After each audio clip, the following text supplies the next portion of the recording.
公營醫療收費改革推行同時，醫管局擴大醫療費用減免機制，讓資源更精準幫助有需要病人。請問你係咪嚟申請醫療豁免㗎？喺呢邊啦。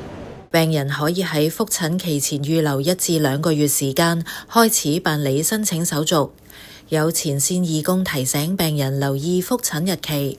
通常我都會問佢哋嘅幾月覆診啊？如果佢話4月嘅，咁我話你唔使咁早嚟申請㗎。我哋都會建議病人留翻啲足夠時間翻嚟申請醫療費用減免啦。咁例如喺啲病人未有即時需要嘅話呢，咁我哋都會建議佢喺覆診前1至2個月啦，就翻嚟做翻一啲預約啦。咁病人都可以用經濟審查應用程式啦，初步計算一下自己符唔符合資格啦。咁翻嚟申請嘅程序就會更加順暢㗎啦。改革實施之後，只係計算核心家庭成員嘅收入同埋資產，放寬咗家庭住戶每月入息中位數 MMDHI 嘅計算辦法，資產亦都放寬至申請公屋限額，減免期限亦由以前嘅最長12個月延長到18個月。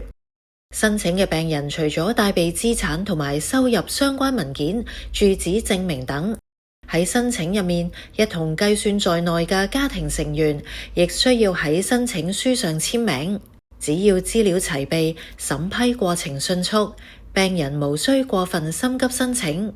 醫管局建議病人到 HA Go 或者醫管局網站預先了解申請手續，自己是否符合資格以及所需文件。市民可以打開 HA Go 入邊嘅醫療費用援助一站通，或者瀏覽醫院管理局網站了解更多詳情。